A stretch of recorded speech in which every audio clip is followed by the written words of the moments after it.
Dans un système d'exploitation distribué, on va plutôt parler de la communication entre les mémoires, comment la mémoire stockée peut-être à l'emplacement A peut communiquer avec une mémoire qui est stockée à l'emplacement B.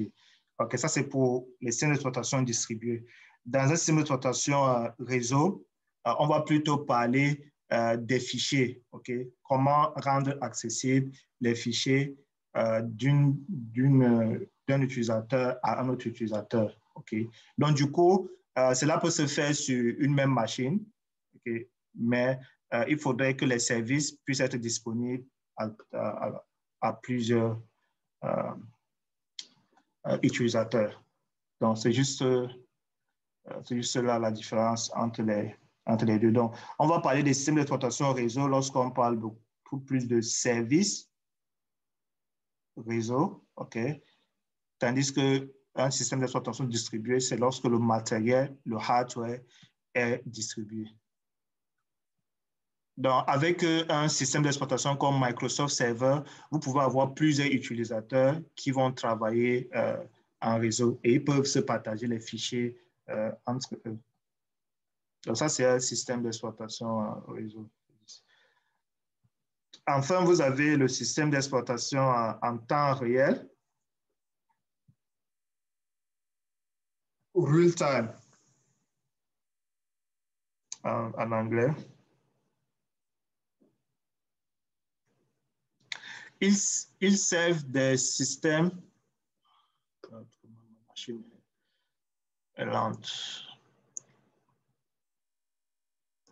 Ils servent des systèmes en temps réel. L'intervalle de temps requis pour traiter et répondre aux entrées est très petit. Cet intervalle de temps est appelé temps de réponse. Dans les systèmes à temps réel, l'accent est mis sur le temps. C'est-à-dire qu'on veut des systèmes qui répondent très rapidement et qui donnent des réponses correctes avec une durée réduite. C'est simplement ça, le système en temps réel. Donc, les systèmes en temps réel sont apparus au milieu des années 70. Ça a commencé chez HP. HP a été premier à penser à des systèmes en temps réel. Ils sont en fait destinés aux dispositifs qui doivent fournir des résultats corrects, mais avec un temps de délai déterminé. Ces systèmes d'exploitation sont par exemple utilisés dans le cas du pilotage automatique. Là, on a un système d'exploitation à temps réel, les robots industriels ou bien les applications vidéo et puis audio. Okay? Dans ce genre de système d'exploitation, vous vous rendez compte qu'un retard de réponse peut entraîner l'échec de l'appareil. Donc, on ne blague pas avec le temps dans ce genre de système d'exploitation. Le système doit être en temps réel. Par exemple, si vous avez un pilotage automatique, le temps de réponse est crucial. Il en est de même des applications vidéo, OK? Parce que le temps de réponse, le délai doit être déterminé. On doit rendre ce pixel à ce temps précis. Okay? Dans ce système d'exploitation, l'accent est mis sur la durée nécessaire pour exécuter chaque opération. On doit répondre aux demandes rapidement en vue de satisfaire les contraintes de temps du système. Okay. Donc, les robots industriels, les pilotages automatiques sont des exemples de systèmes d'exploitation en temps réel. Les limites de ce genre de système d'exploitation, c'est que très peu de tâches s'exécutent en même temps, puisque l'accent est mis sur le fait que le résultat doit être correct et en un temps réduit. Du coup, on ne peut pas faire plusieurs tâches à la fois dans un tel genre de système. Donc, très peu de tâches s'exécutent en même temps et leur concentration est très inférieure sur quelques applications pour éviter les erreurs. Puisqu'on veut quelque chose de correct en un temps réduit, ça veut dire qu'on doit se focaliser uniquement sur cette tâche-là. Donc, on aura très peu de tâches afin d'éviter les erreurs. Dans les exemples, par exemple, le contrôle du trafic aérien, ainsi de suite. Donc, ressources système ne sont pas bonnes et elles sont chères. Okay? Les algorithmes sont très complexes Donc, dans les systèmes d'exploitation en temps réel, les algorithmes sont très complexes et difficiles à écrire pour le concepteur. Nécessitent des pilotes de périphérie spécifiques et interrompent les signaux pour répondre ou plutôt aux interruptions. C'est-à-dire que vous avez, par exemple, une tâche critique qui est en train de s'exécuter, mais il se peut qu'une autre tâche qui a une plus haute priorité puisse intervenir. Et un système en temps réel doit être à mesure de s'exécuter de telle sorte que les interruptions sont, c'est-à-dire qu'il est à mesure de répondre très rapidement à une interruption, okay? Puisqu'il doit terminer cette tâche et en même temps répondre à l'interruption qui arrive. Donc, l'interruption, c'est vous êtes en cours d'exécution et puis il y a une autre tâche qui est prioritaire, qui veut prendre la main. Okay? Donc, un système d'exploitation en temps réel doit pouvoir gérer rapidement ce genre d'interruption parce que c'est en fait son rôle. Supposons que vous avez mis un pilotage automatique et une action prioritaire survient pendant que vous êtes, par exemple, en train de réaliser une autre tâche. Par exemple, pendant que le système réalise une autre tâche, le système doit pouvoir rapidement gérer de tels genres d'interruptions. Sinon, c'est la catastrophe. Donc, il n'est pas bon de définir la priorité des traites car ces systèmes sont très moins enclins à changer de tâches. Ceci, ça limite. OK.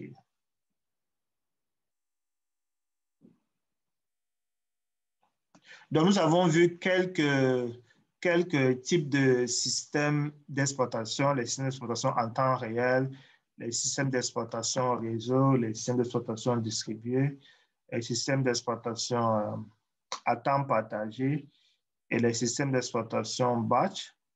Vous devez juste avoir une idée sur chacun de ces systèmes d'exploitation, au moins savoir dans quelle situation elles sont utilisées, dans quelle situation ils sont utilisés. C'était des notions de base sur les systèmes d'exploitation.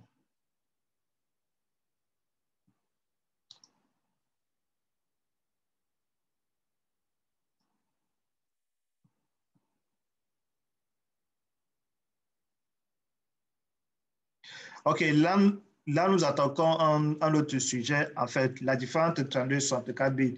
Je l'ai mis ici parce que je suppose déjà au niveau 3, vous avez largement parlé de ce que c'est que 32 et 64 bits. Donc, je vais plutôt prendre des avis. Qu'est-ce que vous connaissez de... Quand vous dites souvent 32, 64 bits, 32, 64, nous avons déjà des systèmes d'exploitation, nous avons déjà des machines qui font plus de 4 gigas de mémoire. Ouais. Puisqu'on a une machine qui fait plus de 4 gigas de mémoire, tout le monde a déjà des machines qui font plus de 4 gigas de mémoire. Et du coup, un système d'exploitation à 32 bits n'est plus adapté parce que c'est le maximum qu'on peut adresser, 2 puissance 32. Par contre, si vous avez 64 bits, ça veut dire que vous pouvez accéder à 2 puissance 64 adresses. En fait, ici, c'est puissance 64. Donc là, je dois aussi modifier ce texte-là. Donc, vous avez 2 puissance 64 et vous savez 2 puissance 64, ça fait au moins 5 quintillions, okay, d'octets de RAM. Donc, avec 2 puissance 64, vous avez jusqu'à 2 quintillions d'octets de RAM. Un registre 64 bits peut théoriquement référencer, je ne sais pas comment vous pouvez lire ce nombre-là, ça fait environ 16 hexaoctets de mémoire. 16 hectaoctets de mémoire avec 64 bits. Maintenant, j'ai mis un commentaire, je ne sais pas si j'ai...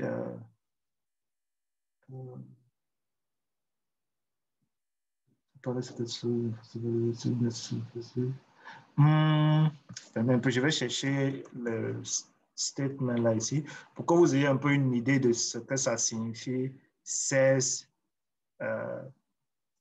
hexaoctets.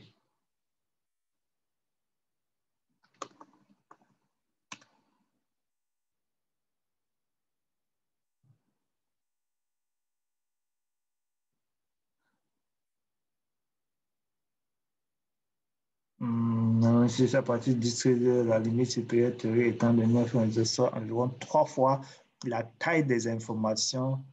Cela est dû au fait que GPT utilise les entrées qui augmentent considérablement la taille. OK. Zeta octet. Il faut.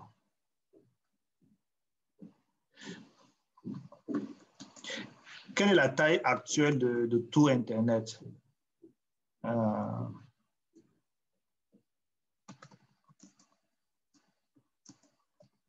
S'il faut mettre tout Internet dans un disque, quelle est la taille actuelle de tout Internet?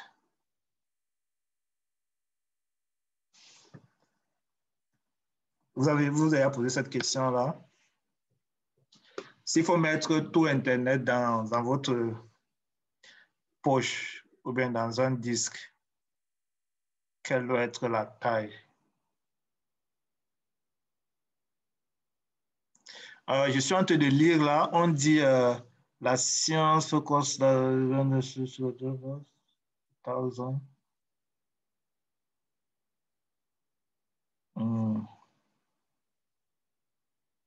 Je voudrais que vous puissiez avoir une idée de la taille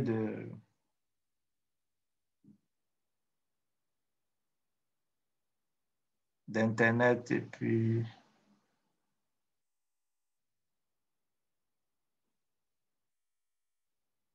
Okay, on dit, let's start with the big player. The major online storage source across Amazon store at least 1200 petabytes. That's not even including well-known storage like Dropbox.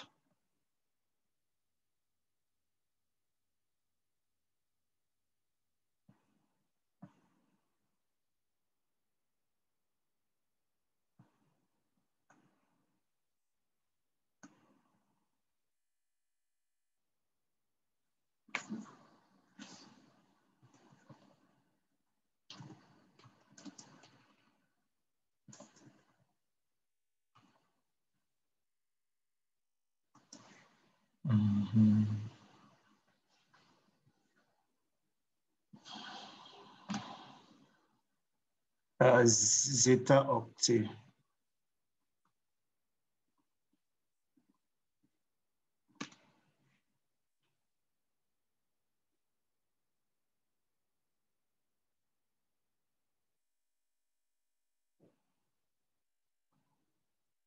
OK, je cherchais l'ordre de grandeur. Si vous prenez hexaoctet, c'est environ 10 puissance 18, tandis que zeta octet, ça fait 10 puissance 21. 10 puissance 21.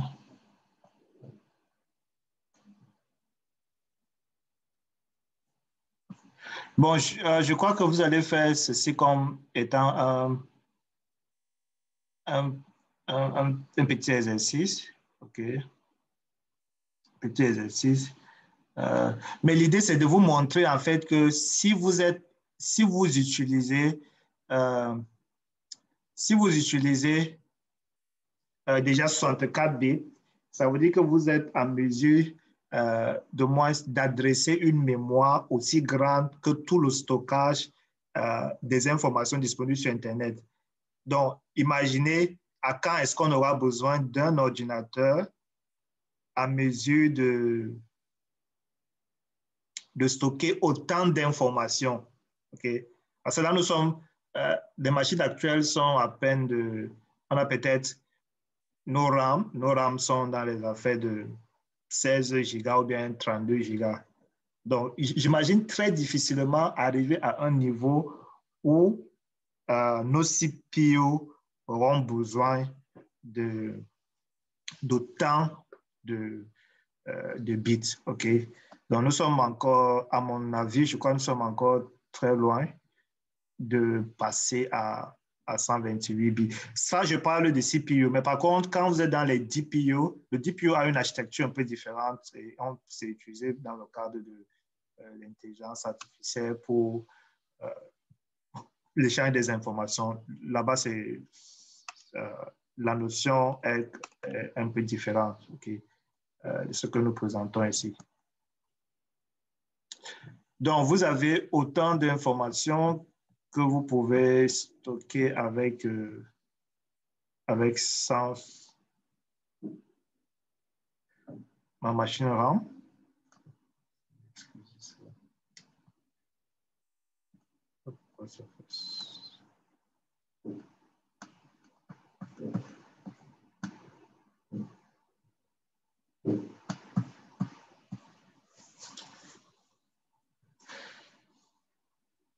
Donc, ça fait au moins 16 hexaoctets de mémoire. Donc, 10 puissance 16 fois 10 puissance 18.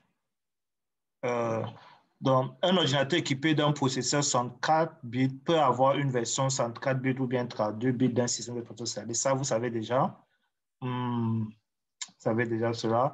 Cependant, avec un système d'exploitation 32 bits, le processeur 64 bits ne fonctionnerait pas à sa pleine capacité. Okay, c'est vrai que quand j'ai 64 bits, je peux installer 32. Mais si vous installez 32, ça veut dire que vous n'utilisez pas votre processeur à sa pleine capacité. Okay? Donc, sur un ordinateur équipé d'un processeur 64 bits, on ne peut pas descendre jusqu'à 16. Okay? Vous pouvez quand même descendre jusqu'à 32, mais vous ne pouvez pas descendre jusqu'à 16 bits. Okay. Ça, c'est tout ce qu'il y a à dire sur les 64 bits. Et vous savez que si j'ai 64 bits, je peux installer des programmes de 32 et de 64. Pourtant, si j'ai 64, je ne peux pas installer. Si j'ai 32, je ne peux pas installer 64. Donc, du coup, toutes les machines que vous aurez aujourd'hui, il faut au moins se passer à 64 bits automatiquement.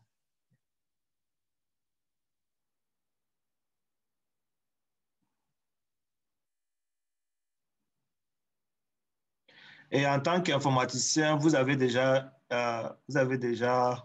manipulé le BIOS et l'UEFI. Le BIOS, c'est quoi d'après vous? Tout le monde a déjà eu à toucher le BIOS.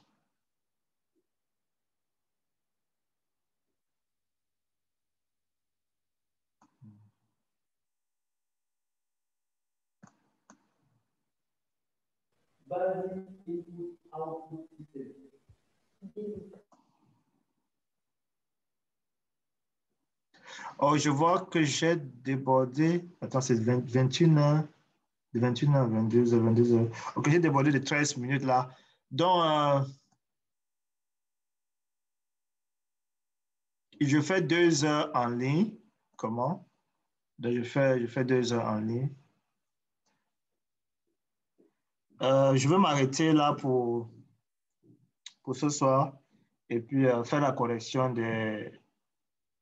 des erreurs que j'ai retrouvées dans le PDF et vous l'envoyer dans le groupe. Ça vous permet de prendre les 2 heures qui restent là pour essayer d'avancer dans d'autres cours. Vous avez mes exercices de GL. Okay? Vous prenez les 2 heures là pour avancer. Cela. OK, donc je vais m'arrêter là et le jeudi, on va poursuivre le cours.